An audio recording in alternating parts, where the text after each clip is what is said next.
반갑습니다. 이번 시간부터 본격적으로 기초반도체 공학 강의를 시작하도록 하겠습니다. 첫 번째 우리가 다뤄볼 주제는 챕터 7에 해당하는 PN 정션이 되겠습니다. P타입 반도체와 N타입 반도체를 접합을 만들게 되면 그것을 우리가 영어로는 정션이라고 부르게 되는데요. 이런 PN 정션이 만들어졌을 때 어떤 일이 물리적으로 발생하는지, 그리고 그것을 어떻게 해석해야 되는지를 우리가 배워나가도록 하겠습니다. 우선 첫 번째로 이번 시간에는 에너지 밴드 다이어그램을 통해서 PN 정션을 정성적으로 해석해보는 시도를 해보도록 하겠습니다. 즉 우리가 공식에 대한 유도 없이 우리가 최대한 에너지 밴드를 그려보고 그 그려진 에너지 밴드로부터 이해를 해보려는 연습을 해보도록 하겠습니다. 우선 본격적으로 PN 정션에 대해서 배워보기에 앞서 우리가 앞으로 반도체 소자를 이해할 때 포화종 이퀘이션이라는 것을 상당히 많이 사용하게 되는데 그 이퀘이션에 대해서 한번 가볍게 먼저 살펴보고 넘어가도록 하겠습니다. 우리가 포화종 이퀘이션을 이해하기 위해서는 먼저 가우스 법칙을 이해를 해야 되는데요. 우선 가우스 법칙은 여러분들이 이미 일반 물리 시간이나 전자기학 시간에 배워봤을 텐데 간단하게 요약을 하면요. 어떤 전하를 띈 입자가 존재를 했을 때 일렉트릭 필드가 우리가 이미 리뷰 시간에 다뤘듯이 형성이 될 겁니다. 이런 상황에서 어떠한 임의에 닫힌 가우스 면을 잡게 됩니다. 구면을 잡아도 좋고 원기둥 면을 잡아도 좋은데요. 이렇게 임의에 닫힌 면을 잡았을 때 이 일렉트릭 필드를 우리가 정한 그 임의에 닫힌 면에 대해서 면적분을 취해주게 되면은 그때 나오는 값이 바로 이 Q는요. 지금 이 입자가 띈 전체 전하량이 되겠고 입실론 제로는 이 닫힌 면을 채우는 이 매질의 유전율이 되겠습니다. 이렇게 주어질 수 있다라는 것이 이제 가우스 법칙이 되겠습니다. 이 가우스 법칙을 조금 더 발전시키면요. 지금은 이제 점입자처럼 우리가 어떤 입자의 그 전하량이 모두 몰려있는 상황을 가정을 했지만 만약에 이 전하가 이 닫힌 면에 골고루 퍼져 있는 상황도 동일하게 가우스 법칙이 적용될 수 있겠습니다. 따라서 이 닫힌 부피 안에 전하량 Q가 그대로 몰려 있게 된다면 우리가 이제 차지 덴시티를 정의할 수 있겠죠. 그렇죠? 이 차지 덴시티는 이제 어떤 전하량을 이제 단위 부피로 이렇게 나눈 값이 되겠고요. 이것을 우리가 보통 로우라고 지칭을 하게 되겠습니다. 따라서 이제 전체 전하량은요. 아까는 이 점 입자에 몰려 있었지만 이것을 우리가 다른 식으로 표현을 한다면은 이 차지 덴시티를 우리가 닫힌 부피에 대해서 전체 삼중적분을 하게 되면은 이 전체 전하량과 같아지게 되겠죠. 따라서 우리가 이제 가우스 법칙을 다음과 같은 형태로도 우리가 쓸 수 있겠고요. 우리가 아마 공업수학 시간에 배웠을 겁니다.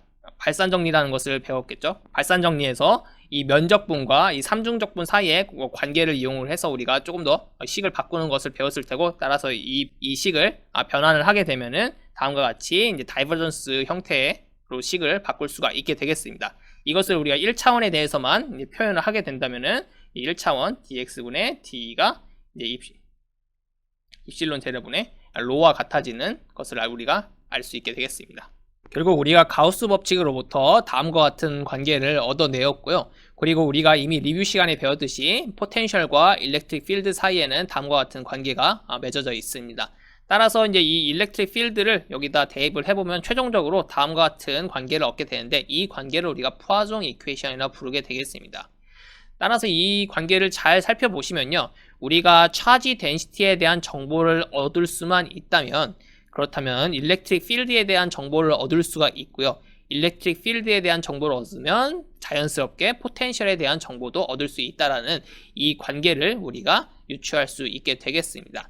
따라서 우리가 이제 앞으로 반도체 소자를 해석할 때 이 차지 덴시티에 대한 정보를 얻어내려고 먼저 노력을 할 겁니다. 이것만 얻게 된다면은 일렉트릭 필드랑 포텐셜까지 자연스럽게 다 얻어질 수 있기 때문에 차지 덴시티를 얻으려는 노력을 이제 앞으로 하게 될 것입니다.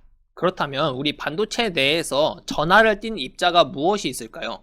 우리가 바로 쉽게 떠오르는 것은 바로 전자와 홀이 되겠습니다. 하지만 중요한 점은 전자와 홀 이외에도 우리가 전하를 띤 입자가 반도체 내에 존재하는데 그것은 바로 우리가 지난 학기에 배웠듯이 픽스 차지들이 있습니다. 우리가 보통 전자와 홀을 만들기 위해서 도핑을 해주게 되겠죠. 그때 우리가 넣어주는 도펀트들이 만드는 픽스 차지들이 바로 역시 반도체 내에서 전하를 띤 입자가 되겠습니다. 따라서 반도체 내에서는 홀과 전자가 차지를 띠게 되겠습니다. 홀은 플러스 차지, 그리고 전자는 마이너스 차지를 띠게 되겠죠. 하지만 여기에 더해서 도너 이온들, 우리가 N타입으로 만들기 위해서 넣어주는 도너들, 즉 포스포러스나 아세닉 같은 원소들은 전자를 하나 잃기 때문에 얘네들은 플러스 픽스 차지를 띠죠. 우리가 지난 학기에 이미 배웠었죠. 그래서 도너 이온들이 만들어내는 그러한 플러스 차지들, 그리고 반대로 억셉터 이온들이 만들어내는 보론이나 인듐 같은 이런 억셉터 이온들이 만들어내는 마이너스 픽스 차지들, 이런 것들이 전부 다 반도체에 대해서 전하들의 소스가 되겠습니다. 따라서 우리가 앞으로 이 차지 덴시티를 구하려고 할 때는 전자의 농도, 홀의 농도 플러스 이러한 픽스 차지들이 만들어내는 그러한 전하량까지 전부 다 더해서 우리가 이 차지 덴시티를 유출을 해야만 하겠습니다. 이렇게 플러스와 마이너스 차지들을 띈 것을 전부 다 합했을 때 이 차지 덴시티가 0이 된다라면 우리가 그러한 영역을 중성 영역이다, 반도체의 중성 영역, 뉴트럴 리전이라고 부르게 되겠고요. 차지 뉴트럴리티 컨디션을 만족한다, 중성 조건을 만족한다라고 이야기하게 되겠습니다. 그러면 우리가 간단한 예를 통해서 한번 반도체의 중성 영역에 대해서 이해해 보도록 하겠습니다. 실리콘이 존재를 하는데 우리가 거기에다가 도너만 10의 16성 정도로 도핑을 한 N타입 반도체가 존재한다고 하고, 이 N타입 반도체가 서멀 이퀴리brium 상태에 놓여져 있다고 가정을 해보도록 하겠습니다.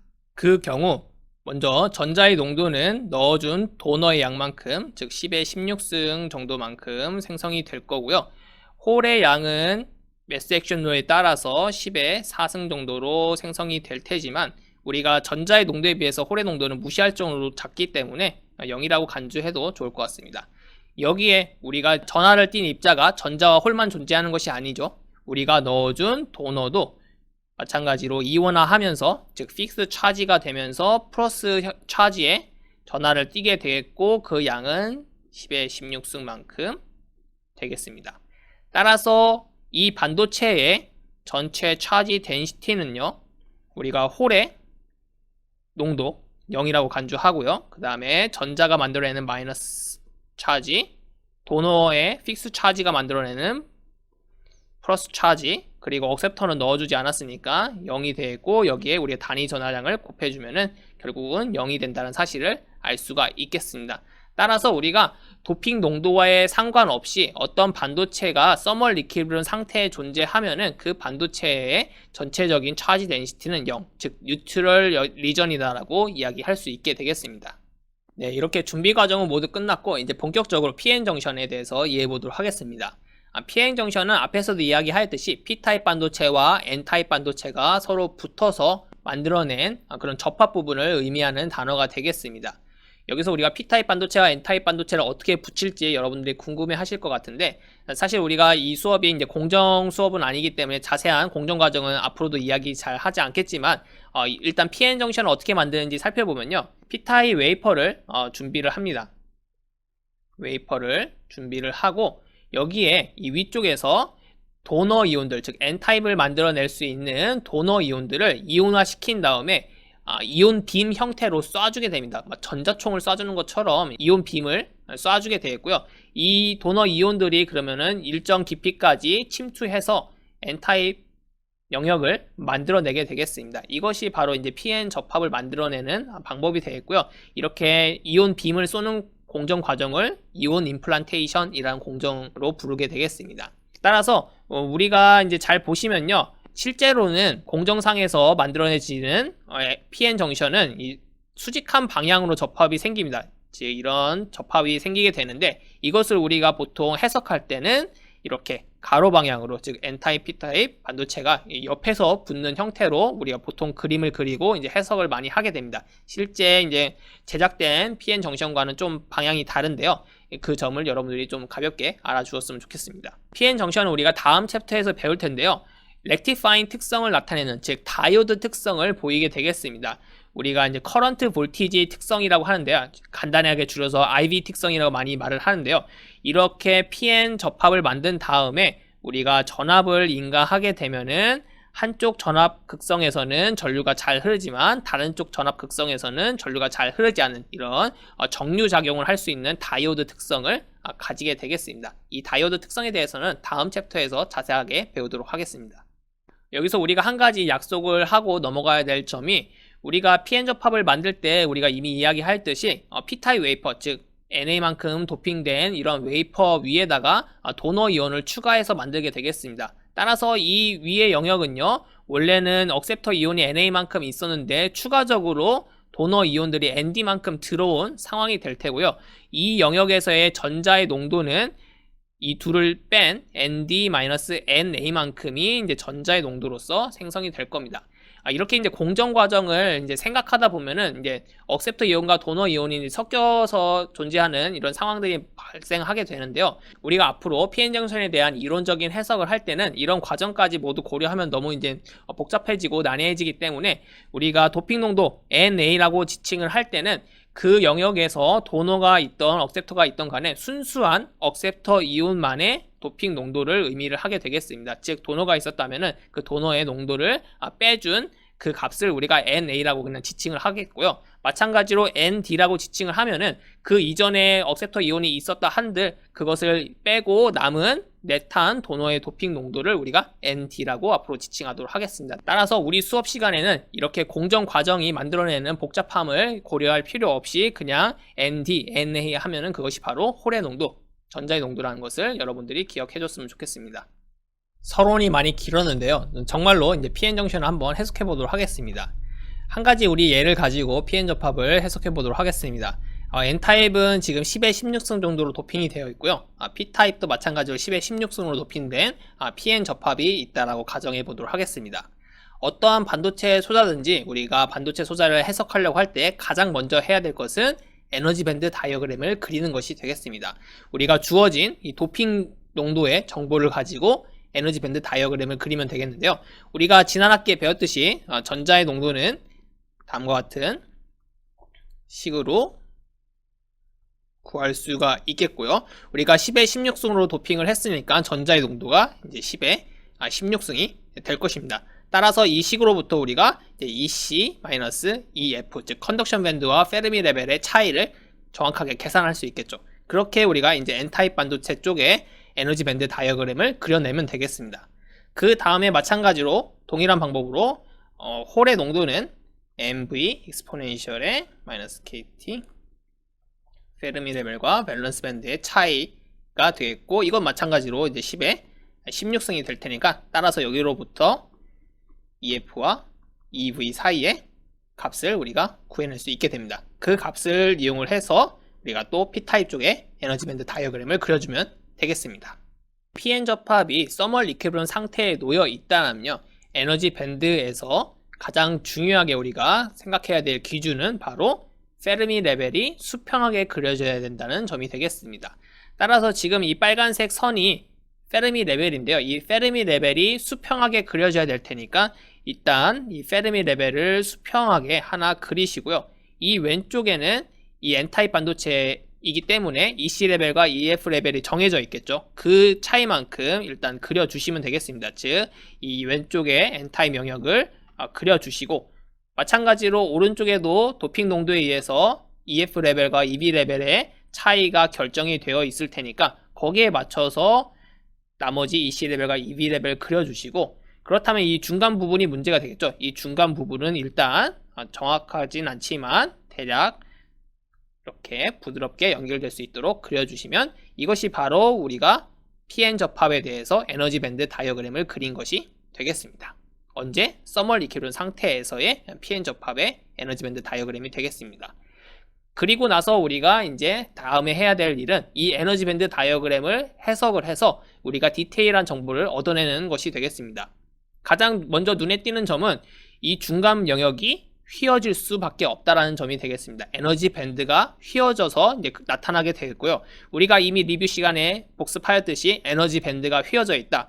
즉, 이 휘어진 구간에 대해서는 일렉트릭 필드가 존재하고, 일렉트릭 필드의 방향은 이 밴드의 휘어짐의 기울기의 부호와 같습니다. 지금 기울기가 플러스이기 때문에 일렉트릭 필드의 방향은 왼쪽에서 오른쪽 방향으로 생성된다는 사실을 우리가 에너지 밴드를 통해서 예상할 수 있게 되겠습니다. 이렇게 우리가 에너지 밴드 다이어그램을 통해서 우리가 유추한 사실은 바로 PN 접합이 형성되었을 때 이 접합 부분에서 일렉트릭 필드가 형성된다는 사실입니다. 그렇다면 왜 일렉트릭 필드가 발생할지 우리가 한번 생각해 보도록 하겠습니다. 지금 왼쪽에는 N타입 반도체가 존재를 하고요. 여기에는 전자가 이제 메저리티 캐리어로서 많이 존재를 할 테고, 그리고 우리가 이 전자를 만들기 위해서 도너를 넣어준 상태가 되겠습니다. 아까도 이야기했듯이 서멀 리퀴블런 상태에 있다면 이 N타입 반도체는 중성을 띠고 있겠죠. 마찬가지로 오른쪽 P타입 반도체 영역도 홀이 많이 존재를 하고 이 홀을 만들어내기 위한 억셉터 이온들이 존재를 하고 이 전체 영역은 중성인 상태가 되겠습니다. 하지만 이 둘을 붙였을 때는 이제 어떤 일이 발생하느냐, 이 왼쪽에는 전자가 많습니다. 하지만 오른쪽에는 전자가 적죠. 따라서 농도의 기울기가 발생을 하기 때문에 전자들은 오른쪽으로 확산을 해서 가게 됩니다. 이렇게 전자들이 오른쪽으로 확산해 가게 되면은 이 P타입 영역은 홀들이 엄청 많은 반도체예요. 그렇죠? 전자는 거의 없는 홀들이 많은 반도체이다 보니까 전자들이 확산해서 넘어오게 되면은 이 전자들과 홀이 바로 만나서 재결합해서 사라지게 되겠습니다. 따라서 이렇게 확산해서 건너온 전자들은 건너오는 순간 바로바로 여기에 많이 존재하는 홀들과 재결합해서 사라지게 되겠습니다. 똑같은 일이 여기서도 벌어지는데요. 여기 있던 홀들도 마찬가지로 이 왼쪽의 N타입에 비해서는 홀들의 양이 훨씬 많습니다. 따라서 농도가 많은 곳에서 적은 곳으로 홀들도 마찬가지로 디퓨전을 해서 가게 되겠고요. 이 디퓨전 돼서 건너온 홀들은 이 왼쪽에 많은 전자들과 바로바로 재결합해서 사라져버리게 되겠습니다. 따라서 이렇게 일렉트론과 홀의 디퓨전이 일어나고 이렇게 디퓨전된 홀들은 양쪽 영역에서 리콤비네이션 돼서 즉 재결합해서 사라지는 일이 발생하게 되겠습니다. 그렇게 사라지고 나면은 전자들이 빠져나간 자리가 생겨나게 되겠습니다. 즉 전자들이 건너가서 여기서 리콤비네이션 돼서 사라지고 나면은 이 영역은 전자들이 빠져나갔기 때문에 실질적으로 남는 것은 움직이지 못하는 도너들의 원자핵들만 남게 됩니다. 아까도 이야기했듯이 도너의 이온들이 이제 플러스 픽스 차지를 띈 상태가 되겠고요. 마찬가지로 이 오른쪽도요. 홀들이 다 왼쪽으로 건너가서 리콤비네이션 돼서 사라져 버렸고 홀이 빠져나간 영역에는 이 억셉터 이온들이 만들어내는 마이너스 차지를 띈 이런 픽스 차지들만 남게 되겠습니다.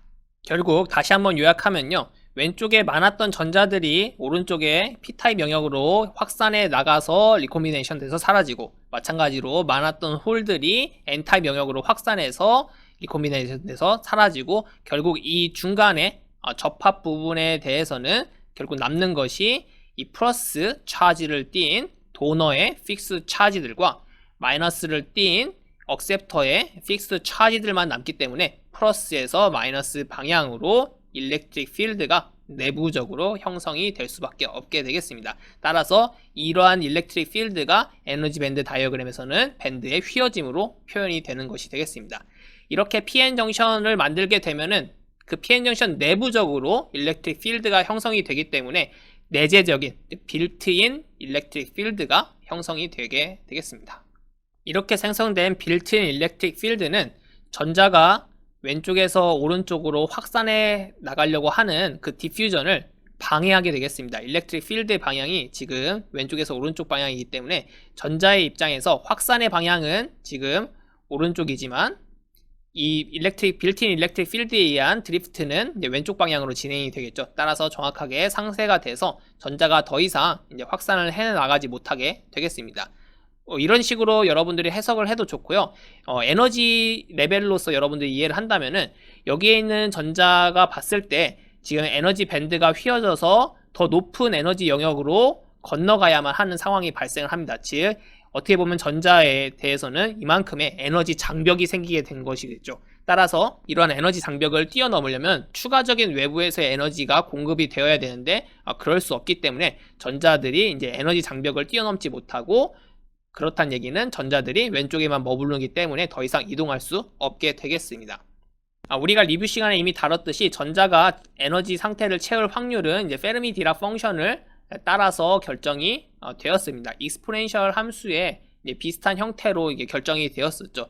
따라서 이렇게 낮은 에너지 영역을 채우는 전자가 이렇게 에너지 레벨이 높은 스테이트를 채울 확률은 이제 익스포넨셜하게 감소를 하게 되겠습니다. 즉 에너지가 높으면 높을수록 그 위치에 전자가 올라갈 확률은 익스포넨셜하게 감소를 하겠죠. 즉 급격하게 감소한다는 얘기가 되겠습니다. 따라서 빌트인 일렉트릭 필드 때문에 이렇게 에너지 장벽이 생성되고 나면은 전자가 이 역에서 여기까지 건너갈 확률은 아주 급격히 감소한다. 즉 다르게 이야기하면은 전자가 더 이상 건너가지 못하고 이 왼쪽에만 머무르게 되기 때문에 결과적으로 보면은 캐리어의 이동이 없어지게 되겠습니다. 즉 디퓨전 하려는 힘을 빌트인 일렉트릭 필드가 막아서 전자가 움직이지 못한다 라고 해석해도 좋고요. 아니면은 이러한 에너지 장벽이 생겼기 때문에 전자가 더 이상 건너가지 못한다 라고 생각해도 좋겠습니다.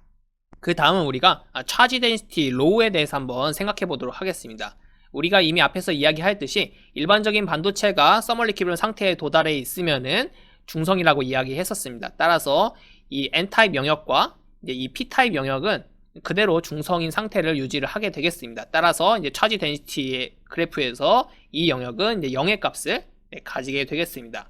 문제는 이 접합 부분이 되겠죠. 이 접합 부분은 일단은 이 플러스 픽스 차지, 마이너스 픽스 차지만 남아있는 상태가 되어 있고요. 이 N타입 영역 쪽에서의 이 플러스 픽스 차지들이 남아있는 이 영역은 얼마만큼? 즉 ND에다가 차지 Q를 곱한 만큼이 이제 이 플러스 픽스 차지 형태로서 차지 덴시티를 형성을 하고 있을 테고요.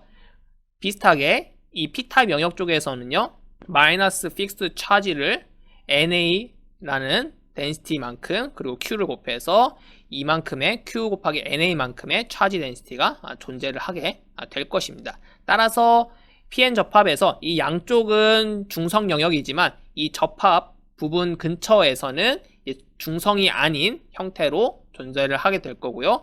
그 각각의 차지 덴시티는 다음과 같이 우리가 유추할 수 있게 되겠습니다. 그 다음은 우리가 모바일 캐리어의 농도에 대해서 한번 생각해 보도록 하겠습니다.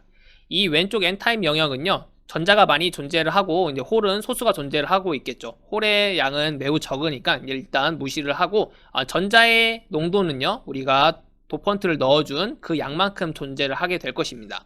비슷하게요. 이 P타입 영역 쪽에서도 홀의 농도는 우리가 억셉터 이온을 넣어준 만큼 존재를 하게 될 것이고 이 가운데 영역은 아까도 이야기하였듯이 전자와 홀이 서로 막 넘어가서 즉 디퓨전 돼서 넘어가서 서로 다 리콤비네이션 돼서 사라진 영역이 되겠습니다.